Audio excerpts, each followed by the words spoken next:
창세기 42장부터는요, 22년 동안 이렇게 흩어져 있었던 그 이산 가족들이 상봉하는 그 준비되어지는 이야기가 시작됩니다.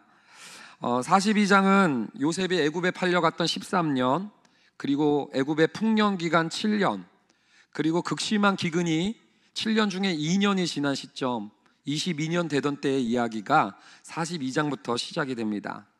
이산 가족들이 22년 만에 만났으면 아이고 네가 요셉이가, 아이고 형님요, 그러면서 막 감동하면서 눈물의 상봉이어야 되지 않겠습니까? 그런데 요셉이 오히려 자신을 드러내지 않고요, 우리 9절 말씀 같이 한번 읽어볼까요? 읽습니다. 시작. 요셉이 그들에게 대하여 꾼 꿈을 생각하고 그들에게 이르되 너희는 정탐꾼들이냐, 아나라의 틈을 엿보려고 왔느니라. 오히려 형제들을요, 반가워하긴보다도 모른 척하면서 정탐꾼이라고 몰아붙이는 겁니다. 간첩으로 오해하고 있는 거예요. 또 그 다음 두 번째 애굽에 이번에는 베냐민을 데리고 내려갔을 때는요, 베냐민의 자루에 몰래 은잔을 감춰놓고요, 그거를 도둑질했다라고 또 몰아가면서 형제들을 곤란케 하는, 이산 가족이 오랜만에 상봉했는데 형제들인 줄로 알고도 있는데 반가워하기보다는 까칠하게 대하는 요셉의 모습을 보여줍니다. 많은 분들은 요셉이 복수하는가 보다라고 해석하는 분들도 많이 있습니다. 그러나 복수하려고 했다면 이미 충분히 했을 수 있었어요. 그리고 또 오히려 첫 번째 애굽에 왔다가 돌아가는 때는요, 그 자루에 오히려 형들이 곡식값으로 냈던 돈을 다시 넣어주기도 해요. 무슨 소리입니까? 기근 가운데 힘들지 않도록 배려해주는 요셉이에요. 또 형들을 보면서 틈틈이 몰래 숨는, 그 울고 있는, 숨어서 우는 요셉의 모습을 많이 보게 됩니다. 요셉은 용서했던 거예요. 그러나 성도님들, 왜 42장부터 50장까지 이 요셉의 가족들 간의 화해와 오해와 이런 이야기들이 쭉 이어지는지 아십니까? 용서는 했는데 화해는 아직 안 돼 있는 거예요. 하나님께 용서는 받았는데 아직 하나님과 화해해서 친밀함을 누리지 못하는 것처럼 요셉의 식구들도, 요셉도 용서는 했지만 아직 화해가 되지 않은 겁니다. 오늘은 혹시 우리의 관계 가운데 내가 잘못했지, 이런 뉘우침도 있고 다 있지만 화해가 안 돼서 경직돼 버린 가정이나 관계들은 없는가? 그래서 오늘의 설교는 화해의 창고를 열어라 라는 제목으로 우리 하나씩 좀 살펴보는 시간 갖기를 원합니다. 화해의 창고를 여는 첫걸음은요, 자신의 죄를 인정하면서부터 출발합니다. 형제들은 곡식을 얻으려고요, 첫 번째 애굽을 방문합니다. 요셉은 22년 전 헤어졌던 형제들을 보면서 옛날 꿈을 생각하기도 하고요, 이 형들이 나를 알아챌까 하는데 못 알아채요. 그러면서 형들은 과연 20년 전에 그 일을 기억할까? 이게 궁금한 거죠. 형들은 어떻게 변했을까? 궁금하기 마련 아닙니까? 그때 9절 말씀 한번 다시 읽어볼게요. 읽습니다. 시작. 너희는 정탐꾼들이라 이 나라의 틈을 엿보려고 왔느니라. 틈을 엿보려고 왔다라고 하는데, 이 엿본다라는 단어가요, 벌거벗기려고 왔다라는 거예요. 요셉이 왜 이런 용어를 썼을까요? 22년 전에 자기의 채색 옷을 벌거벗겼던 때를 상기시키려고 하는 거예요. 형들 기억하나? 그리고 또 3일간 감옥에 형제들을 가두어둡니다. 무엇을 상기시키는 걸까요? 동생을 구덩이에 빠뜨렸던 때를 기억하도록 형제들에게 3일 동안 이렇게 빠뜨려놔요, 감옥에. 그러면서 다 풀어주고요, 시므온만 감옥에 두고 고향에 두고 온 베냐민, 동생 베냐민, 아마 안 온 거 보니까 또 아버지가 걔만 편애하나 보다. 그러면 형들이 또 시기하고 질투하고 베냐민 엄청 괴롭힐 텐데 어떻게 이게 바뀌었나 안 바뀌었나 너무 궁금한 거예요. 그래서 시므온만 감옥에 딱 가두어 놓고 형들은 다시 고향에 가서 베냐민을 데리고 오라고 이렇게 보내는 장면이 있는 겁니다. 이게 괴롭히는 게 아니고요, 요셉은 용서했지만 형들도 화해할 마음이 있는 건지 이게 궁금한 거예요. 정말로 형들은 그때 일을 어떻게 생각하고 좀 변한 게 없는지 이게 궁금했던 거죠. 그러던 중에 형제들끼리 히브리어로 막 얘기하는 장면이 보이는 거예요. 21절 말씀, 그들이 서로 말하되 우리가 아우의 일로 말미암아 범죄하였도다. 갑자기 자기 얘기를 하네요. 우리에게 애걸할 때 그 마음의 괴로움을 보고도 듣지 아니었으므로 이 괴로움이 우리에게 임하도다. 그러면서 22년이나 지났는데 요셉에게 잘못한 일 때문에 우리가 이렇게 벌받는 거다라고 얘기하면서 뉘우치고 있는 형들의 모습을 보게 됩니다. 그러면서 22절 루벤도 이야기해요. 같이 한번 읽어볼까요? 시작. 루벤이 그들에게 대답하여 이르되 내가 너희에게 그 아이에 대하여 죄를 짓지 말라고 하지 아니하였더냐. 그래도 너희가 듣지 아니하였느니라. 그러므로 그의 핏값을 치르게 되었도다 하니.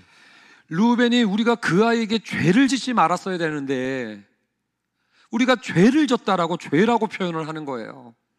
그리고 또 핏값을 치르고 있다라고 얘기를 하면서 그때 22년 전의 일을 기억하고 고백하고 인정하고 있는 장면입니다. 사랑하는 성도님들, 이게 바로 화해의 첫걸음이에요. 자기가 상대방에게 끼쳤던 상처나 이런 것들을 그냥 덮고 묻어두는 게 아니라 인정하고 기억하면서부터 화해가 출발하더란 얘기예요. 유명한 이야기 있지 않습니까? 교회에서 상처받은 사람 손 들어보세요 그랬더니 수많은 사람들이 손을 들더래요. 근데 상처를 줬다고 생각하는 사람 손 들어보세요 그랬더니 하나도 없었다는 얘기 있지 않습니까? 우리가 너무나 잊어버리는 거예요. 상처를 주고 아프게 했던 거는 쉽게 잊어버리면서 화해의 길로 못 나가고 에휴 미안한 건 알지, 용서는 했지, 그러면서 그냥 경직된 관계 그대로 이어지고 있는 것은 아니냐는 거예요. 형들은요, 죄를 고백하고 인정해요. 그러나 그러기를 22년 동안 그러기만 있는 거예요. 아무 변함없이 죄를 인정하고 깨닫기는 했지만 22년을 그냥 딱 그 길로 고착화돼 가지고 아무 변함없이 경직된 22년의 세월을 보낸 거 아닙니까? 화해를 향한 첫걸음이 필요한 거예요. 혹시 우리 성도님들 가정은 어떠십니까? 미안한 거 인정하고 내가 상처 준 거 알아. 근데 화해를 향한 발걸음은 내딛지 않고 있기 때문에 22년 동안 제자리 걸음만 하고 있는 것은 아닌가요? 오히려 먼 사람들한테는 상처도 안 받아요. 오히려 가까운 가족들끼리, 부모님한테, 부부간에, 형제들에게, 그리고 우리 부모들도 어린 자녀들에게도 의도치 않게 잘못할 때도 있어요. 미안한 것도 알아요. 내가 실수했다. 그래서 속상하기도 해요. 근데 화해를 향한 발걸음을 우리는 떼고 있습니까? 이것이 안 되다 보니까 다시 갈등하게 되면 우리 가족들 내에 혹시 이런 얘기를 하고 있지는 않나 체크해 보세요. 내 그럴 줄 알았어. 이거 봐, 또 이래. 매번 이런 식이야. 이런 일들이 우리의 가족 가운데 울려 퍼지고 있지는 않는지를 살펴보자는 얘기예요. 창세기 42장부터 50장까지 요셉이 17살 집을 떠나와가지고 창세기 50장에서 아버지 야곱이 죽었을 때가 56세래요. 39년의 과정을 화해하는 과정으로 창세기는 할애하고 있어요. 총리되는데 4장, 화해하는데 9장. 애굽에 총리되는 것보다 화해하는 게 더 어렵다라는 거 아닙니까? 그런 면에서 여러분들 화해를 조급하게 생각하지 말고요, 고민해 볼 필요가 있어요. 아버지가 돌아가셨을 때 형제들은 이미 화해했는데 또 요셉이 복수하는 거 아닐까? 두려움에 빠져서 요셉은 안타까워 또 웁니다. 화해는 그런 면에서 반복돼야 되는 것이기도 한 것 같아요. 그래서 오늘 우리가 좀 기도했으면 좋겠는데요, 오늘의 기도 제목, 붙들고 기도해야 될 첫 번째 기도 제목은 화해로 나아갈 용기를 주옵소서 기도했으면 좋겠습니다. 한번 따라해 볼까요? 화해로 나아갈 용기를 주옵소서. 화해로 나아갈 용기를 주옵소서. 이 기도를 위해서 여러분들 첫 번째 성령님께 간구했으면 좋겠습니다. 하나님, 내가 잊어버렸던, 내가 상처 줬던 일들을 떠올려 주십시오. 하나님, 내가 그냥 그 정도는 괜찮아 그러면서 묻어놨던 그런 나의 실수들을 다시 인정할 수 있는 겸손한 마음을 허락해 달라고, 내가 우리의 가족들에게 또 우리 동료들에게 겸손하게 나에게 내가 줬던 상처들을 인정하며 또 그것들을 고백할 수 있는 마음을 허락해 달라고 기도했으면 좋겠습니다. 그러면서 더 나아가 거기에 멈출 게 아니라, 나 뭐 죄 졌지 뭐 미안한 거 알아 속으로 이러고 끝내는 게 아니라, 하나님, 화해로 나갈 수 있는 이 한 걸음을 허락해 달라고, 정말로 그냥 22년 내내 미안한 마음만 갖고 아무런 변함없이 지내는 이러한 관계가 아니라 화해를 향한 한 걸음을 내딛게 해달라고 간구했으면 좋겠어요. 요셉의 복수인 듯 복수 같은 복수 아닌 이런 창세기의 이야기들을 통해서 우리는 화해의 길로 인도함을 받을 수 있을 줄로 믿습니다. 혹시 우리 부모님과의 관계 가운데 화해가 안 돼서 힘들다면 오늘 부르짖어 기도합시다. 부부간에도 미안해하고 잘못한 건 알지만 그 상태로 계속 그 몇 년을 이어져 가고 있다면 화해를 허락해 달라고 한번 하나님 앞에 부르짖어 봅시다.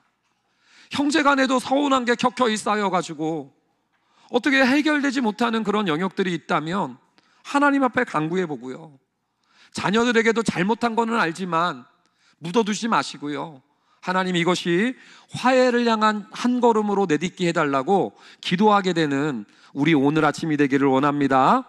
그런 면에서 우리 옆에 혹시 가족들 있으면 한번 쳐다보면서 화해해요 한번 이렇게 얘기해 볼까요? 자, 한번 시작.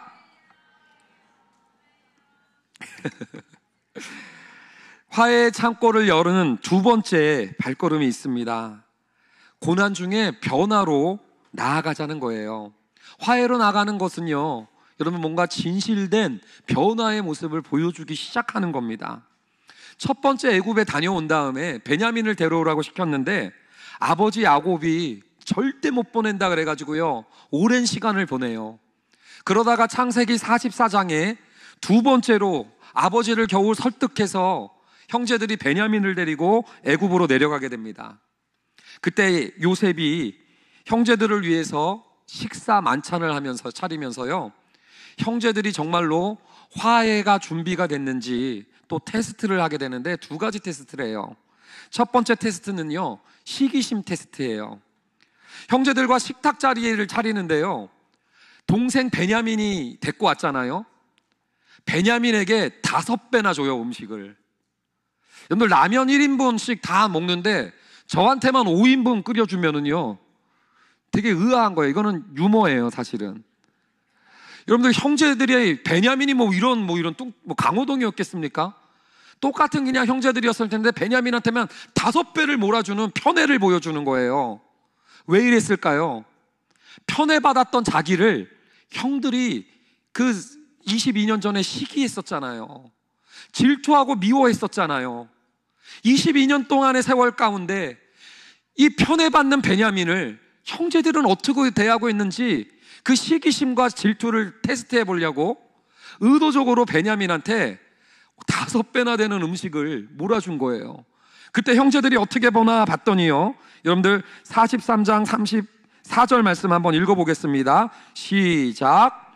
요셉이 자기 음식을 그들에게 주되 베냐민에게는 다른 사람보다 5배나 주매 그들이 마시며 요셉과 함께 즐거워하였더라. 여러분, 형제들이 시기하지 않아요. 5배나 줬는데도요, 이 눈빛, 얼굴빛 보면 알잖아요. 근데 오히려 요셉과 함께 즐거이 먹는 모습을 보면서 우리 형들이 바뀌었나? 이런 생각을 하게 되는 거죠. 그러면서 두 번째 형제의 테스트를 하는데요, 이건 조금 저도 막 처음에는 이걸 어떻게 해석해야 하나 곤란했어요.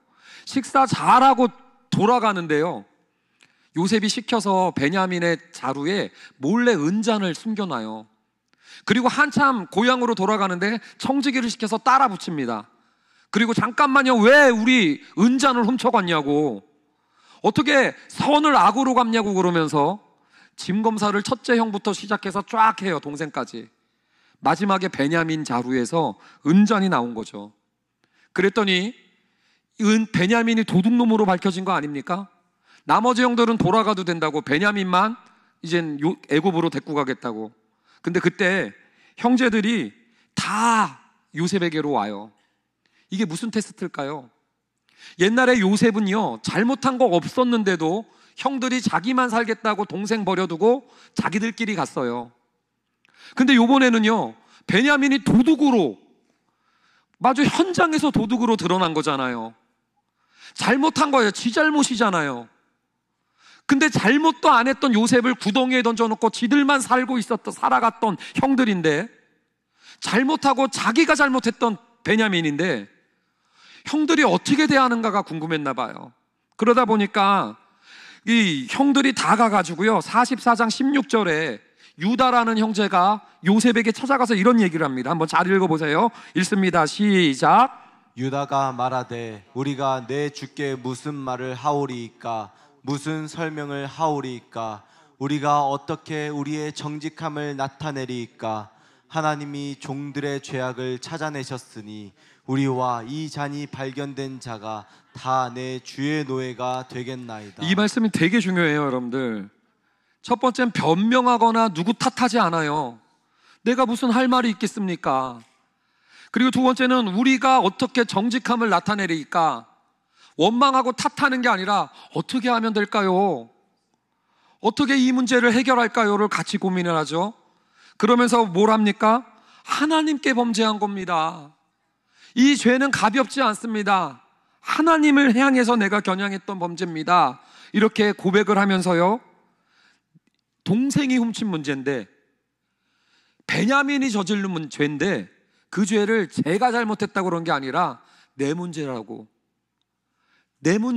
받아들이는, 여러분, 변화된 모습을 보여주는 거예요. 그러면서 여러분들 44장 33절에서 요셉의 마음을 완전히 통곡하게 만들었던 변화의 모습을 보여주는데, 이 말씀까지도 같이 읽어보겠습니다. 시작.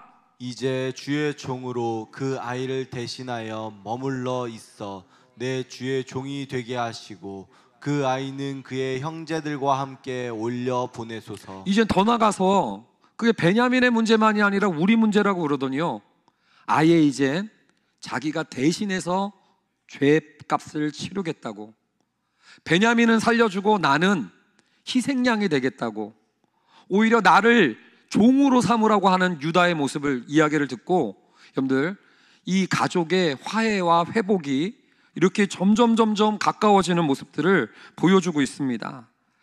요셉은 이렇게 형들을 정탐꾼으로 몰기도 하고 은잔도 주고 하면서 오랜 과정을 통해서 형들과 화해의 과정을 한 걸음씩 이렇게 내딛고 있어요. 여러분도 우리가 아이들이 싸우면 화해, 미안하다고 해. 그래서 그러면 애들이 솔직히 마음으로는 하나도 안 미안한데 미안해. 여러분들, 우리가 화해를 이렇게 생각할 때가 많은 거예요. 그러나 오히려 요셉은 긴 시간을 통해서 마음의 화해를 위해서 시간을 두고 있는 거죠. 죄와 마주할 시간도 필요한 거고요, 본인이 변화되고 성숙했다는 것을 드러낼 수 있는 기회를 주는 게 필요해요. 형제들은 어떻게 시기와 미워했던 형제들이 변화의 기회를 맞이하게 된 겁니까? 어떻게 형들이 이렇게 변화된 모습을 보여줄 수 있는 기회가 생긴 거죠? 고난 때문이었어요.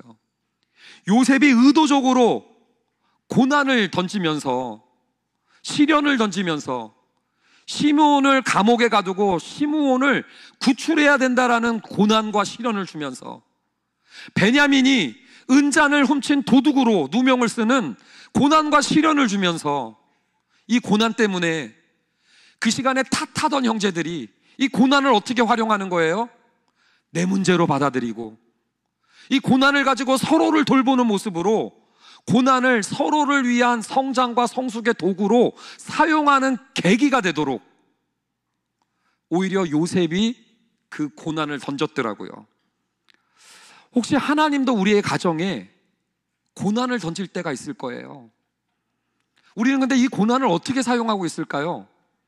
혹시 서로를 정죄하고 탓하는 거, 너 때문에 그렇잖아, 그러면서 점점 미안했던 마음인데 내 또 이럴 줄 알았어, 그러면서 더 갈등으로 가고 있는지, 아니면 그 고난의 문제를 이젠 우리의 문제로 같이 알며 서로 탓을 하는 게 아니라, 정죄를 하는 게 아니라 내 문제로 알고 내가 책임지려고 하는 자세로 하면서 여러분들은 화해로 가는지 하나씩 살펴보아야 된다라고 저는 생각합니다.